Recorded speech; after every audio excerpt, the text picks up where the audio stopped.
अरावली के पहाड़ों और पुरानी चट्टानों में ऐसा क्या है जो इन्हें इतना खास बनाती है? इन पहाड़ों का इतिहास भारत की पुरानी कहानियों से कैसे जुड़ा है? यहाँ के जंगल और जानवर क्यों इतने अलग हैं? इन पहाड़ियों में ऐसा क्या है जो खनन व्यापारी इसके पीछे पड़े हैं? अगर 100 मीटर से कम पहाड़ियों को हटा दिया जाए तो इसका असर कहां कहां पड़ेगा? अरावली श्रृंखला भारत की रीढ़ की हड्डी कैसे बनी? इस वीडियो के अंत में मैं आपसे एक सवाल पूछूंगा जिसका जवाब इस वीडियो में ही है, तो वीडियो को आखिरी तक जरूर देखें और चैनल को सब्सक्राइब कर लें।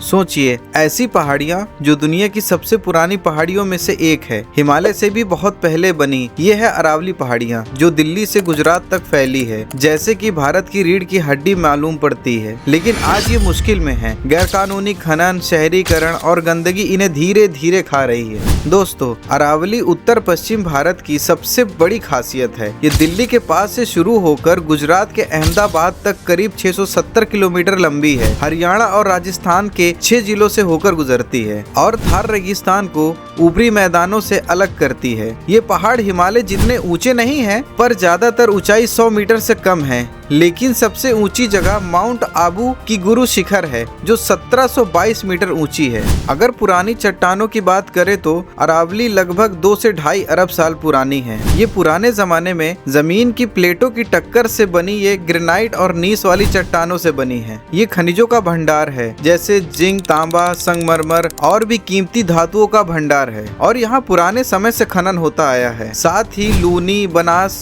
चंबल जैसी नदियाँ यहीं से निकलती है जो अरब सागर या कच्छ के रण में जाती है। ये नदियाँ सूखे इलाकों में खेती के लिए और पीने के लिए पानी देती है। लेकिन ये पुरानी भारत की रीढ़ की हड्डी अब कमजोर हो रही है। जैसे जमीन के नीचे की प्लेटें अपनी जगह बदलती है तो कई जगह भूकंप आ जाता है, वैसे ही समय के साथ इन पहाड़ों की ऊंचाई भी अलग अलग कारणों से थोड़ा कम हुई है। इसमें मिट्टी का बहना भी एक कारण हो सकता है। अब हम अगर इसके इतिहास की बात करें तो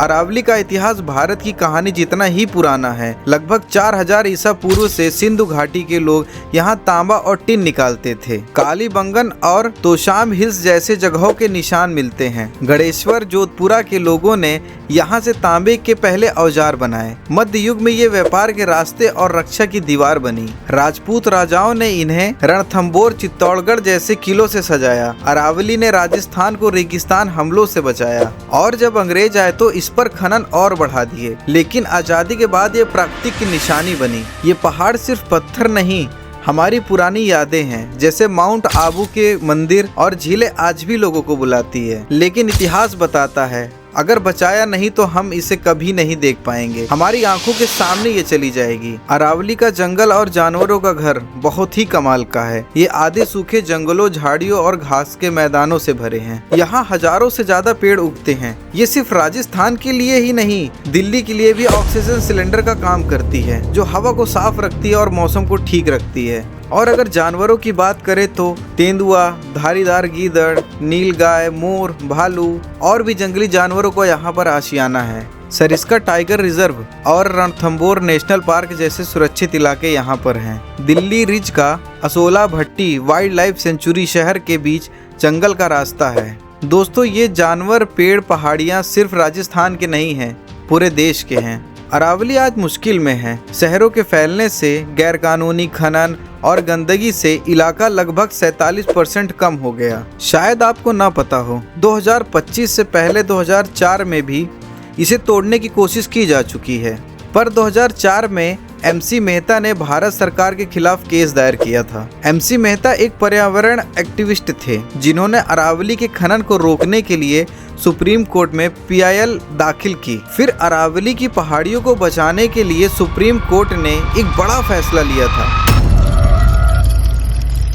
2004 में कोर्ट ने पूरे अरावली इलाके में माइनिंग पर पूरी तरीके से रोक लगा दी थी। उस वक्त तो एमसी मेहता ने अरावली को बचा लिया था, पर दिसंबर 2025 में सुप्रीम कोर्ट ने 100 मीटर से नीची पहाड़ियों को खनन की मंजूरी दे दी, जिसकी वजह से राजस्थान के साथ साथ पूरे देश में अरावली बचाओ का आंदोलन तेज हो गया। लोग रोड पे प्रोटेस्ट कर रहे हैं, वीडियो बना रहे हैं और भी जिससे जो बन पड़ रहा है कर रहे हैं। अगर ऐसा हुआ तो आप सोच नहीं सकते कि आने वाले समय में कितनी मुसीबतों का सामना करना पड़ सकता है। सबसे पहले तो मानसून में परिवर्तन होगा, पानी की कमी और तापमान बढ़ेगा। 7 मिलियन लोग इस पर टिके हैं। पानी, हवा, रोजगार, इन सब पर इसका असर पड़ेगा। ये पहाड़ियाँ थार रेगिस्तान को रोकती है, पर इसके हटने से ये रेगिस्तान आगे बढ़ेगा और जो लोग साफ हवा में आज सांस ले रहे हैं तब उसमें थार रेगिस्तान की धूल मिली होगी और कुछ समय बाद राजस्थान रेगिस्तान बन जाएगा। ये पुरानी पहाड़ियाँ जो लाखों सालों से खड़ी है, हमें साफ हवा, पानी देती है, लेकिन अब खतरे में है। अगर हमने आज इसे बचाया नहीं तो कल हमारी जिंदगी सूखी रेत में दफन हो जाएगी।